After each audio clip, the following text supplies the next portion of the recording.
안녕하세요. 놀라운 논란의 미스터 논란입니다. 손흥민 선수가 뛰고 있는 토트넘 소식 전해드리도록 하겠습니다.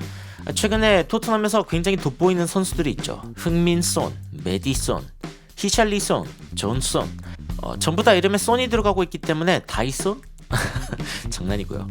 최근 통계에 따르면 손흥민 선수가 굉장히 좋은 찬스가 왔을 때 이 골로 바꿔내는 빅 찬스 컨버전 레이트가 85.7%에 이른다는 놀라운 소식이 들려오고 있습니다. 그게 무슨 뜻이냐면은 좋은 찬스가 주어졌을 때 손흥민 선수는 85.7%의 확률로 골을 넣는다는 것인데요. 그야말로 최절정의 골 결정력을 보여주고 있는 선수가 바로 손흥민 선수이다 라고 이야기를 할 수 있을 것 같습니다. 그래서 그런지 손흥민 선수에게 완전히 빠져있는 그런 팬들도 있죠. 손흥민 선수의 유니폼을 거의 다 모으고 있는 분들도 있고, 그리고 최근에는 이 평론가가 이 토트넘에 완전히 미쳤습니다. 바로 예전에 맨시티에서 뛰었던 마이카 리차즈 선수인데, 이 사람이 최근에 토트넘이 보여주고 있는 경기력에 대해 굉장히 인상 깊게 바라보고 있습니다. 그럼에도 불구하고 인정하지 못하는 게 있는데 과연 그게 무엇인지 바로 들어가 보시죠. 일단 토트넘 주요 소식들부터 좀 들어보자면은 파브리지오 로마노 기자가 최근에 이런 이야기를 전했습니다. 클루셉스키가 포스테코글루 감독은 단지 축구에 대해서뿐만이 아니라 삶에 대한 이야기를 하는 엑셀런트 매니저, 훌륭한 매니저이다 라고 이제 이야기를 했습니다. 포스테코글루 감독이 축구에 대해서뿐만이 아니라 삶에 대해서 이야기하고 있다. 이 이야기는 사실 논란에서도 굉장히 많이 한 이야기인데, 일단 프리시즌에서 이미 안제 포스테코글루 감독이 인상이 깊었죠. 공을 다루는 법을 굉장히 많이 연습하고, 그리고 이제 압박도 많이 하는데, 그런데 그에게서 굉장히 배우는 게 많다. 이 부분이 이제 클루셉스키가 강조하는 부분이고, 그리고 그게 굉장히 즐겁다라고 이야기를 하고 있습니다. 확실히 최근 토트넘의 분위기가 굉장히 좋고, 그리고 이를 보여주는 것 중에 하나가 바로 로메로인데, 최근에 로메로가 141개의 패스를 성공시키면서 토트넘 최고 기록을 세웠습니다. 한 경기에서 패스를 가장 많이 성공시킨 선수가 바로 로메로가 된 것입니다.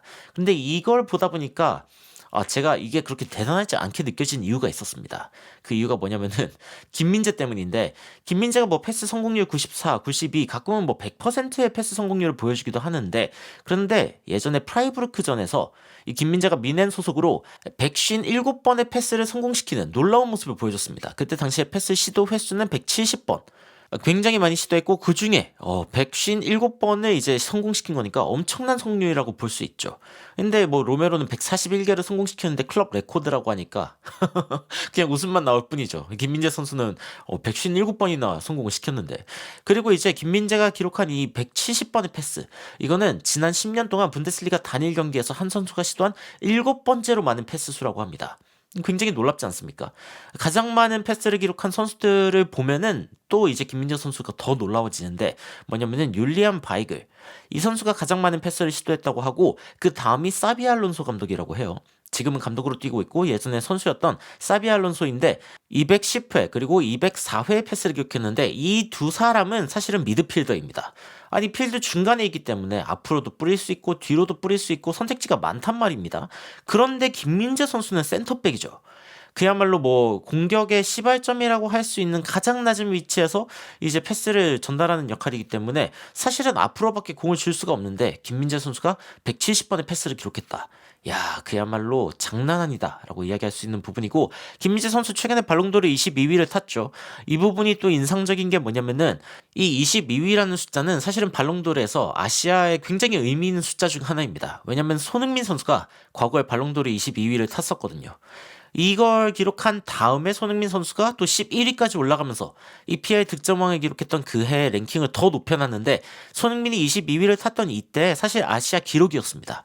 발롱도르에서 22위까지 오른 이 숏리스트까지 올라가는 손흥민 선수의 모습이 굉장히 화제가 됐었고, 그리고 11위까지 올라갔다. 야, 이거는 진짜 기록적인, 앞으로 이 기록을 깰 선수가 나올까? 이런 이야기가 나오는 그런 랭킹 중 하나이기도 합니다. 그런데 이제 김민재 선수가 22위를 기록한 거니까 혹시 모르죠. 김민재 선수가 앞으로 더 높은 순위를 기록하게 될지. 그리고 더욱 놀라운 점은 김민재 선수가 기록한 이 22위라는 숫자가 지금 수비수 중에 가장 높은 수치죠. 그렇기 때문에 아마 베스트 11에 김민재 선수의 이름이 올라갈 확률이 높다.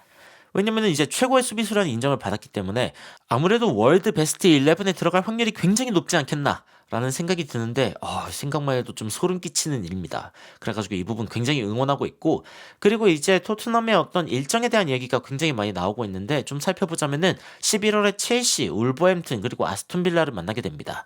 이게 미친 일정이다 라고 이야기하는 어떤 방송들도 있던데, 사실은 이게 문제가 아니라 그 다음에 이 12월 맨시티, 네, 웨스트햄, 뉴캐슬, 노팅엄 연속으로 만납니다. 4일, 8일, 11일, 16일. 그러니까 예전처럼 토트넘이 일주일씩 쉬면서 이제 경기를 할 수 있는 상황이 아니라 이제 좀 바빠집니다. 지속적으로 바빠지는 상황이 발생하게 되면서 이제 경기 간의 어떤 그 시간이 많지 않습니다.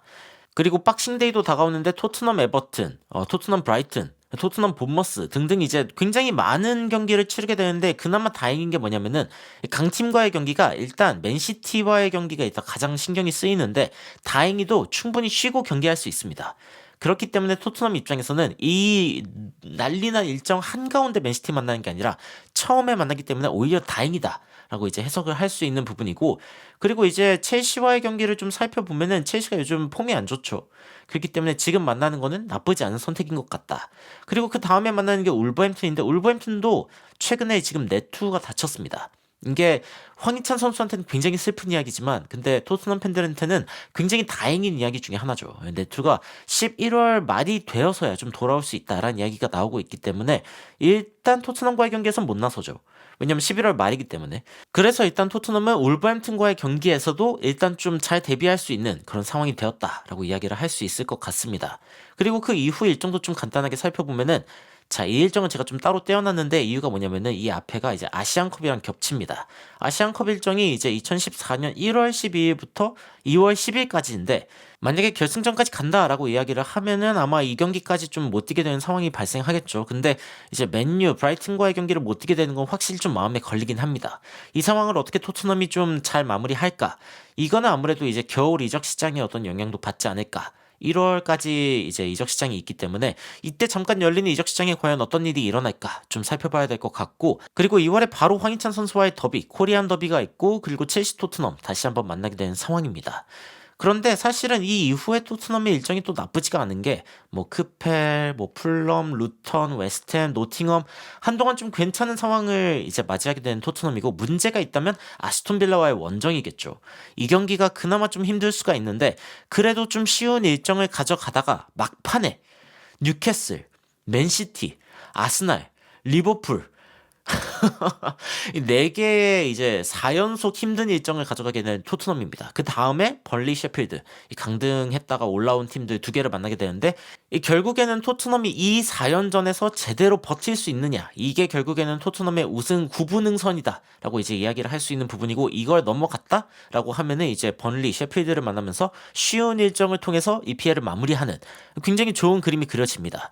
그리고 이 네 팀을 몰아 만나는 게 나쁘지 않은 이유가 뭐냐면은 이 토트넘이 1월 이적 시장을 지금 좀 기대를 하고 있습니다. 아무래도 좋은 성적을 보여주고 있는 상황이기 때문에 1월에 합류하고 싶은 선수들도 많겠죠.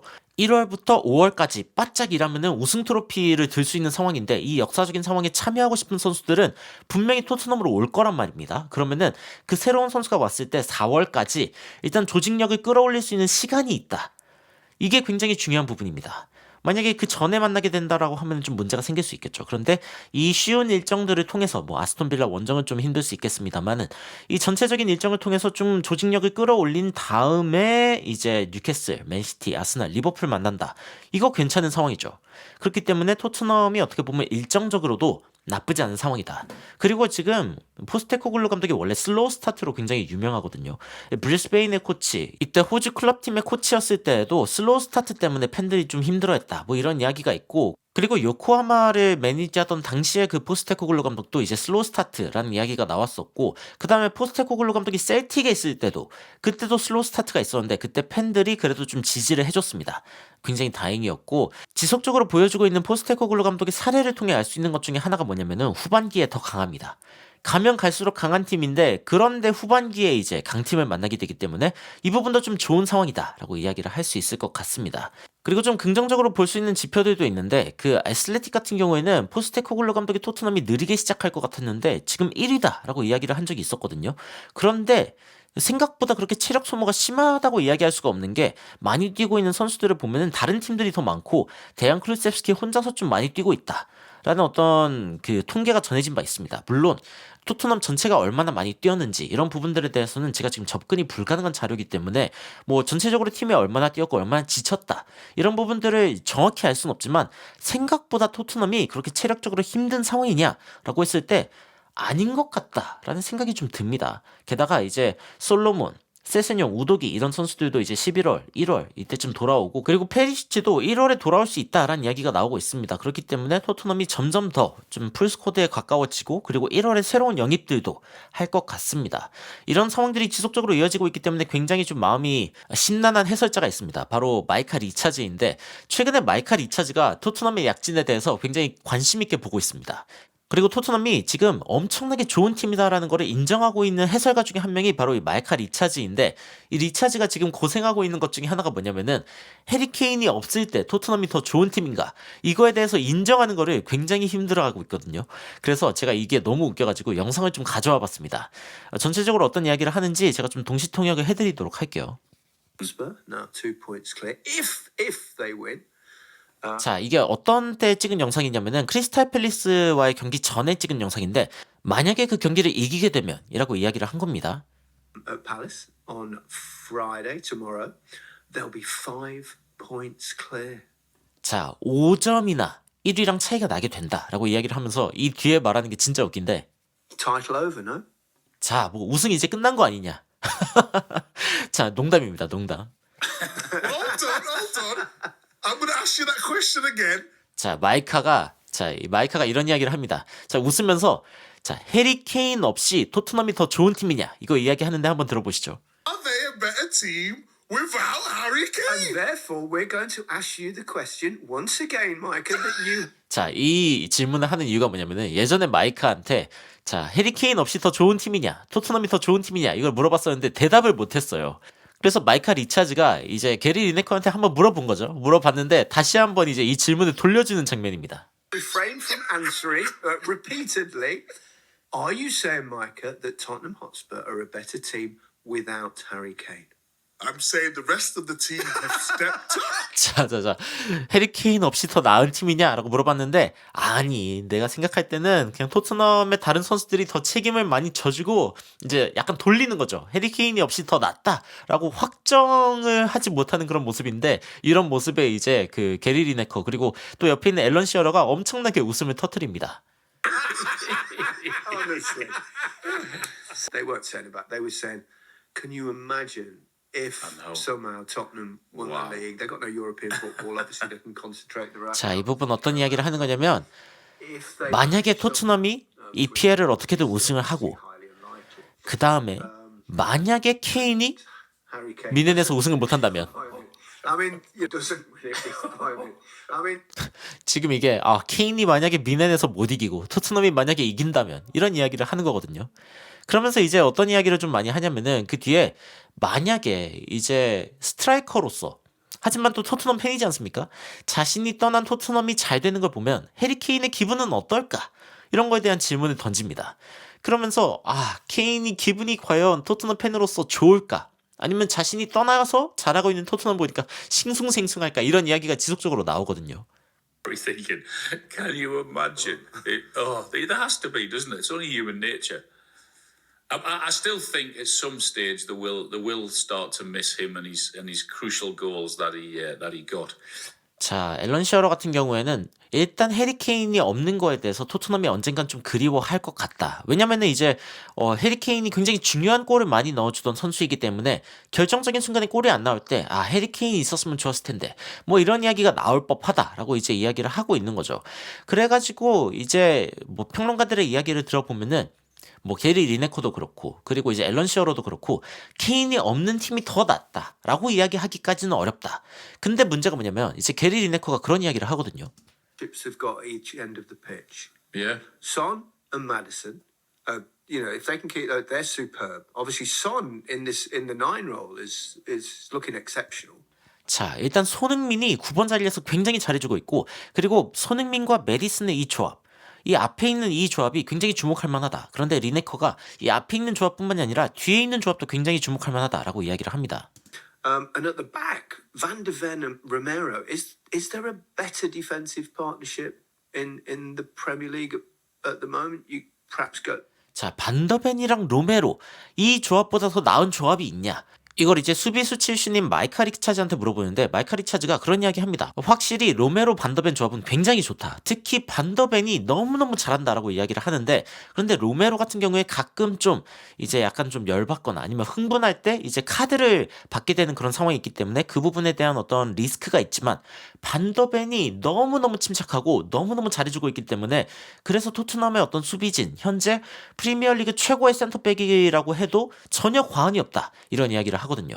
Maddison and Kane would be unbelievable. But Son's playing great up the top, and they're pressing and the high thing and that. Can you? 자, 이게 무슨 이야기 하는 거냐면은 케인이랑 그리고 메디슨 같은 경우에도 괜찮을 텐데, 그런데 손흥민이 앞에서 그렇게 압박해주는 것처럼 케인이 할 수 있겠냐? 케인이 안죄볼을 과연 소화할 수 있을까?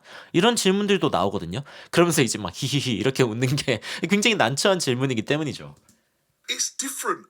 How many times do we see Spurs last season where everything has to go through Harry Kane? 자, 그래가지고 마이카 리차즈가 이런 얘기합니다. 예전에 해리케인이 있을 때는 해리케인을 통해서 모든 게 다 움직여야 했는데 지금 같은 경우에는 완전히 다르다. 앞으로 움직이는 속도도 빠르고 공의 전개 속도도 빠르고 이 토트넘이라는 팀이 달라졌다. 이런 이야기를 하거든요. 그래가지고 이 이야기가 돌아오죠.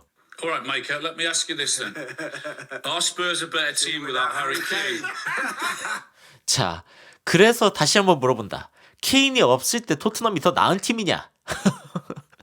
왜냐면은 마이카 리차즈가 여기 지금 화면에서도 나가버린 이 마이카 리차즈가 계속 토트넘이 더 좋은 팀이 됐다라고 이야기하는 것 같으니까, 손흥민과 함께 더 빨리 앞으로 움직이고 있고 공수 전환도 빠르고 해리케인의 의존도가 사라졌고 이러니까 그러면은 케인 없이 더 나은 팀이 된 거 맞냐 이러는데, 이제 마이카 리차즈가 다시 한번 대답을 피하죠. Come on, Micah, get off that bed. You've got creosote all over your ripped trousers. 너 지금 토트넘만 바라보면은 침에 입에서 침이 떨어지고 있다. 너 지금 완전 토트넘에 빠졌다. 인정해라. 이거를 지금 계속적으로 이야기를 하고 있는 거거든요.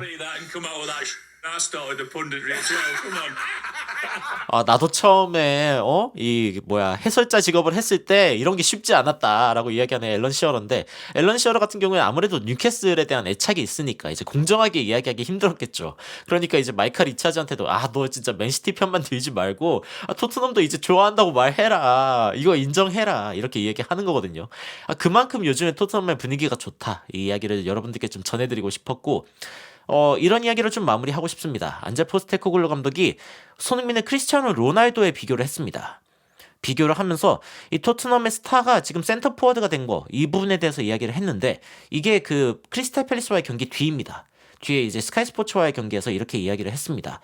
내가 굳이 비교를 하고 싶진 않으나 라는 전제를 깔고 포스테코글루 감독이 이야기한 건데, 그런데 사례가 있었다. 맨유의 크리스티아노. 그러니까 호날두가 그 사례다. 최근에 31살이 된 손흥민 선수의 움직임, 그리고 그의 어떤 축구 지능, 이런 부분들에 대해서 손흥민 선수가 안제 포스테코글루 감독의 완벽한 역할, 완벽한 9번 공격수 역할을 하고 있다. 이런 이야기가 지금 나오고 있는 상황인데, 이 부분에 대해서 사례가 없었느냐, 난생 처음 있는 일이냐, 이 부분에 대해서 포스테코글루 감독은 아니다라고 이야기를 하면서 크리스티아노 호날두의 이름을 꺼낸 겁니다. 그만큼 손흥민 선수가 놀라운 진화를 보여주고 있고, 그리고 호날두와 견조도 전혀 모자람이 없는 손흥민 선수 최근의 어떤 그 페이스는 미쳤죠.